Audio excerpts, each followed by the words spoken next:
Hola, soy Daniela y junto con Paula vamos a dar Química de los Alimentos. En esta clase virtual abordaremos el tema agua en los alimentos.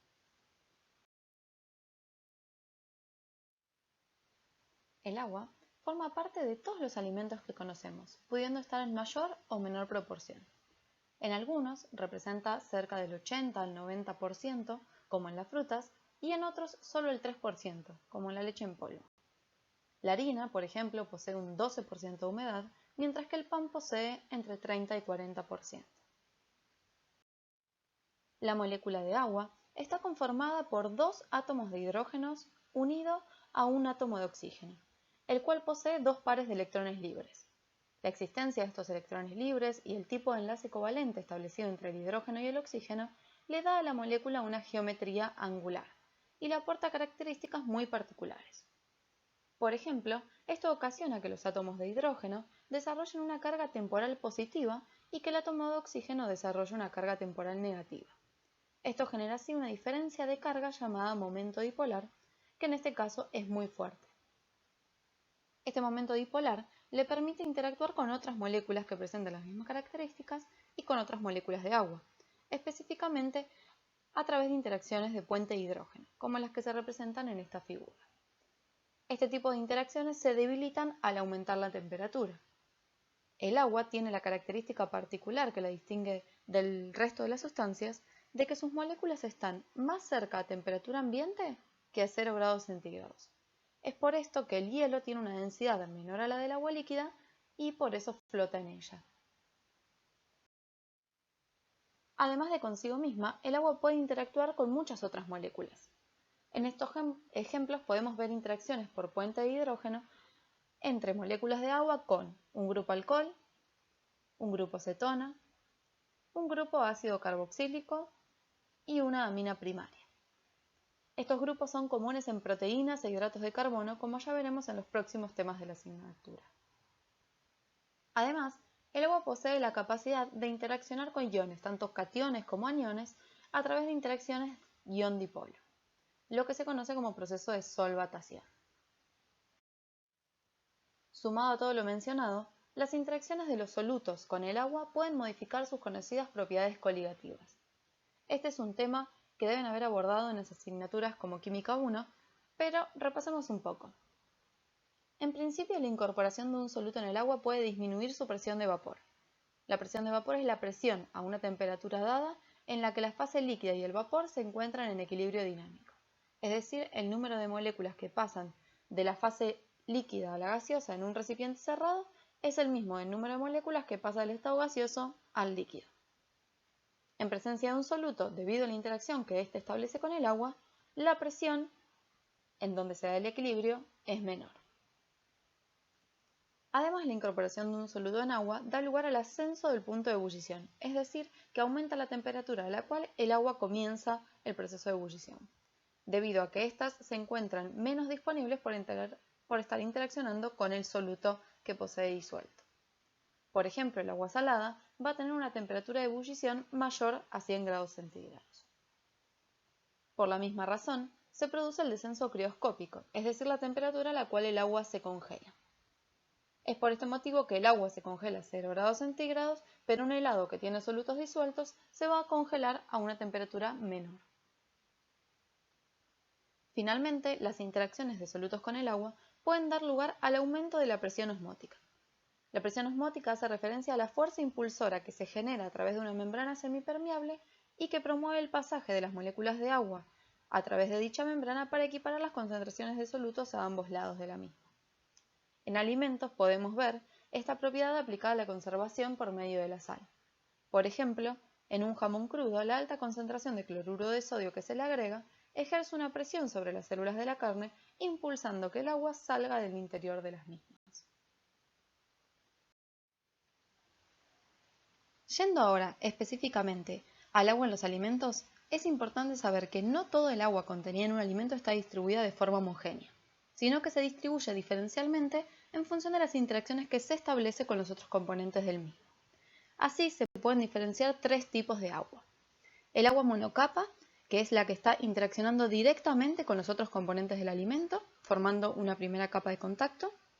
el agua ligada, que es el agua unida a esta monocapa, y el agua libre, que es el agua capaz de ser congelada o fácilmente evaporada de un alimento, dado que no se encuentra comprometida en la formación de interacciones fuertes con los componentes del alimento o con otras moléculas de agua. El contenido de agua en un alimento se puede medir como la actividad de agua, o AW por Activity Water, que se expresa matemáticamente como la relación entre la presión de vapor de agua en el alimento y la presión de vapor del agua pura a esa misma temperatura. Este valor de AW va a oscilar entre 0 y 1, 0 para un alimento sin agua libre y 1 para el agua pura. La actividad de agua es una propiedad intrínseca del alimento y se relaciona de manera no lineal con el contenido de humedad del alimento, mediante lo que se conocen como curvas de sorción. Mientras que la actividad de agua corresponde entonces a la cantidad de agua libre en un alimento, la humedad se refiere al contenido total de agua, ya sea como agua monocapa, libre o ligada. La humedad del alimento y su actividad de agua se relacionan a través de las isotermas de sorción, que pueden ser de desorción cuando el alimento está perdiendo agua o de adsorción cuando el alimento la está ganando. Observemos el gráfico en detalle. Cuando la actividad de agua del alimento se incrementa, también lo hace la humedad. Lo mismo ocurre cuando disminuye, pero esta relación no es lineal. Además, se observa que las curvas de adsorción y desorción no se superponen, es decir, que este proceso no es reversible, fenómeno que se conoce con el nombre de histéresis. Esto se debe a que la interacción entre el agua y los componentes del alimento es diferente en cada proceso. Para un contenido de humedad determinado, el agua está más ligada en el proceso de desorción que en el de adsorción. Por esto, este último tiene una actividad de agua mayor a pesar de que el contenido de agua total es el mismo. Además de relacionarse entre sí, la actividad de agua y humedad del alimento se relacionan con la humedad en el ambiente en donde éste se encuentra. Particularmente, si un alimento se deja en contacto con el ambiente durante el tiempo adecuado, la actividad de agua del alimento se equilibrará con la humedad del ambiente, lo que matemáticamente se expresa como una actividad de agua igual a la humedad relativa ambiente sobre 100. Esto implica que, por ejemplo, si un alimento con una actividad de agua de 0.5 se deja en un ambiente con una humedad relativa del 80%, el alimento absorberá agua hasta alcanzar una actividad de agua de 0.8. La humedad del alimento también va a aumentar y entrar en equilibrio con la humedad ambiente, pero matemáticamente la humedad del alimento no es igual a la humedad del ambiente, sino que la actividad de agua es la que iguala a la humedad relativa ambiente sobre 100. Por el contrario, si un alimento posee una actividad de agua de 0.5 y se lo deja en un ambiente seco, como por ejemplo uno con humedad relativa del 30%, el alimento perderá agua hasta que su actividad de agua sea de 0.3. Por otra parte, la actividad de agua de un alimento se incrementa con la temperatura, dado que aumenta la proporción de agua libre. Por ello mismo, las isotermas de sorción de un alimento dependen de la temperatura, tanto las de adsorción como las de desorción. A modo de ejemplo, en este gráfico se pueden observar las curvas de adsorción de un alimento particular entre 0 y 100 grados. Y se observa que para un mismo contenido de humedad, la actividad de agua se incrementa con la temperatura, siendo cercana a 0,2 para los 0 grados centígrados y más cercana a 0,8 para los 100 grados centígrados, en este ejemplo en particular. Y como habíamos hablado, la actividad de agua de un alimento se puede utilizar como una medida de la cantidad de agua libre. Y cuanto mayor sea la cantidad de agua libre en el alimento, mayor será la probabilidad de que crezcan microorganismos y este alimento se contamine. En la tabla se pueden observar ejemplos de alimentos con distintas actividades de agua y qué microorganismos pueden crecer en ellos. Por ejemplo, las pseudomonas necesitan de una actividad de agua igual o mayor a 0,95, mientras que las levaduras crecen en alimentos con una actividad de agua igual o mayor a 0,8. También es interesante observar en esta tabla las cantidades de azúcar y sal necesarias para modificar la actividad del agua. Por ejemplo, es necesario adicionar 40 gramos de azúcar cada 60 gramos de agua para que la actividad de la misma disminuya a 0,95. o es necesario incrementar la concentración de azúcar hasta 65% para que la actividad de agua disminuya a 0,65. Con esto nos referimos a que son elevadas las cantidades de azúcar o sal necesarias para modificar la actividad de agua.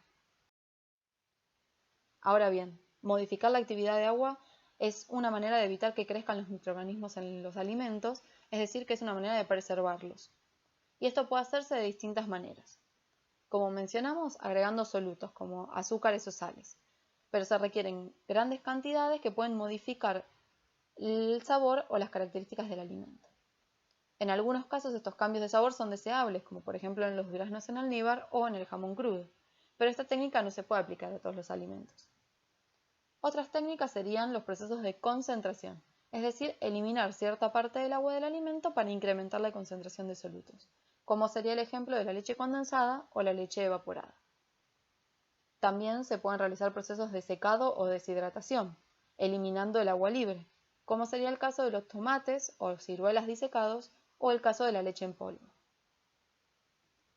Además, se pueden realizar procesos de liofilización, en donde se elimina la mayor parte del agua del alimento a través de un proceso primero de congelación y luego de sublimación, en donde el agua congelada pasa al estado gaseoso directamente sin pasar por el estado líquido. Este proceso se utiliza para obtener algunos cafés instantáneos, sin embargo es muy costoso y solo se puede aplicar en productos con alto valor agregado. Por otro lado, se pueden refrigerar los alimentos, ya que la actividad de agua disminuye al bajar la temperatura y esto también disminuye la velocidad con la que los microorganismos se reproducen. Así también se pueden congelar los alimentos, lo que limita casi totalmente el crecimiento de los microorganismos, pero puede producir ciertos cambios en la estructura de los alimentos. ¿Por qué ocurre esto? Porque al congelar se forman cristales de hielo, y como habíamos visto, el hielo presenta una menor densidad que el agua líquida, aumentando entre un 8 y un 10% su volumen respecto del estado líquido para una misma masa de agua. Esto da lugar a la ruptura de las estructuras en donde se encontraba almacenada el agua en ese alimento, como puede ser en el interior de las células vegetales o en las fibras musculares de la carne. De esta manera, cuando el alimento se descongela, el agua no puede quedar retenida en la estructura y se exuda. Es muy importante controlar la velocidad a la que ocurre el proceso de congelación, dado que una congelación rápida dará lugar a cristales de hielo más pequeños y dispersos en el alimento, mientras que una velocidad de congelación lenta dará lugar a la formación de un menor número de cristales pero mucho más grandes, que van a causar mayor daño en la estructura del alimento.